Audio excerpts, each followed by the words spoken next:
गोर लगै छी अपने सबके मिथिला संस्कार पर स्वागत करै छी। जय माता जी। अपने सबके चैनल के सब्सक्राइब करो के नहीं बिसरबे, जरूर सब्सक्राइब करबे, लाइक करबे, कहबे जरूर, बिसरबे नहीं।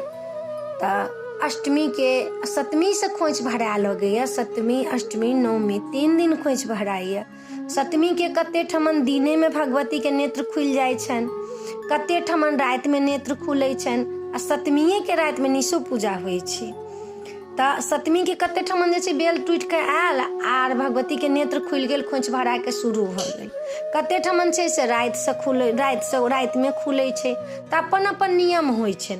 ओना सप्तमी से खोइछ भरा के शुरू भ जाय छै। तो खोइछ जे भरब तो भगवती के जहन व्रत करे छी तो नई साड़ी है तो ब्लाउज के पीछे में, कपड़े में, चुंदरिया में खोइछ तो जरूरे भगवती के दियन। कैला बेटी घर आयल छथिन तो उनका खोइछो के अधिकारी नहीं छन, खोइछ द के तो जरूर विदा करू। तो खोइछ भरब तो 5 मुट्ठी चाउर जे छै से हुनका देबनि। जेना बेटी के दै छी खोइछ में हरद, दूब, फूल, चूड़ी, सिंदूर, बिंदी, फल, पाय, सुपारी, लौंग, इलायची सब लक लोग खोइछ भरैया। एतेक चीज लोग खोइछ में धरैया। आ 5 इंजरी खोइछ में धक मोटरी बांध के भगवती पर चढ़ा दियन। बान्ह तो लोग के अब नहीं दै छी प्रतिमा के, लोग ओहिना लेलक आ चढ़ा देलक, नीचा में लोग धऽ लेलक। तखन पान के पात ल जाइत रहो तो 5 मुट्ठी चाउर लऽ के 5टा पान के पात पर धऽ लेब, लौंग, इलायची सब धऽ लेब, बतासा धऽ लेब, चाहे लड्डू धऽ लेब। बतासा के नहियो छै तो लड्डू धऽ लेब। दीप से, धूप से जाके हुनका पहिने खोइछ के सिंदूर घोरि लेब, पैर में सिंदूर लगायब, माथ में हुनका सिंदूर लगायब, उहे सिंदूर अपने सब लगायब। दुआर में सिंदूर लगायब। ओहि दिन सप्तमीये से दुआर में सिंदूर लाग जाय छै। बेसी लोग अष्टमी के खोइछ भरिया, क्योंकि अष्टमी के खोइछ के बड नियम छै आ बड महत्वपूर्ण छै। अष्टमी के खोइछ के कतेक लोग सप्तमीये के खोइछ भरै छै, कते लोग नवमी के खोइछ भरैया। 3 दिन खोइछ भराया माता रानी के। आ वही सप्तमीये दिन से लोग तरल भुजल चीज खाए लागल।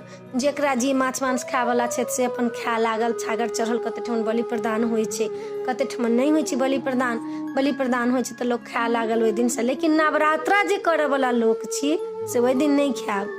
बार बार कह रहल छी, अहाँ दशमी के खायब, अपन राखे के इच्छा है तो राखू, नहीं तो अपन बाजार से मंगा के खायब जे खाय वाला छी से। आ जे नहीं खाय वाला छी से तो किछ नहीं, कोनो बात नहीं छै। खाए लगे वही दिन से लोग को नया नया साड़ी कपड़ा सब लोग पहिरा लगे, घूमा फिरा लगे, मेला ठेला जाए लगे। तो खोइछ के विधान यह है। आ ओहिठम ल जाओ मिठाई उसरगू, केला उसरगू, जे माता के इच्छा है से उसरगू, लेकिन बिना खोइछ के माता के नहीं जाए देब।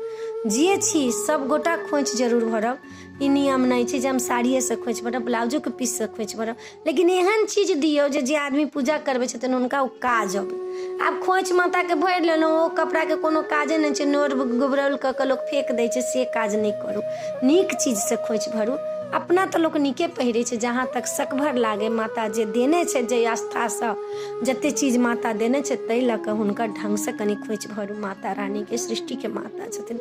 खोइछ नीक से भरि कऽ भगवती के प्रणाम कऽ लिअ, सिंदूर सब चढ़ा दिअ, फूल माला चढ़ा लिअ, धूप दीप देखा लिअ, आ माता के नीक से खोइछ भरि कऽ तखन आउ। कुमारिओ खुआबऽ के ये तो नवमी के कते लोग कुमारि खुआबै छै, कते अष्टमीये पूजे छै तो अष्टमीये के कुमारि को भगवती के पातर पर छन तो कते लोग अष्टमीये को कुमारि खुआ दै छथिन, कते लोग नवमी के कुमारि खुआबे।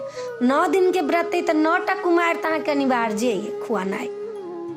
9टा कुमारि आ कम से कम 2टा बटुक, 1टा ब्राह्मण, एते तक खुआनाइ अनिवार्य है। 9 दिन नहीं व्रत करे छी तो 2टा खुआ लिया, 5टा खुआ लिया, जेकरा जते जुड़े छन तते खुआ ले। के 1टा खुआबै छथिन हुनका वस्त्र दै छथिन।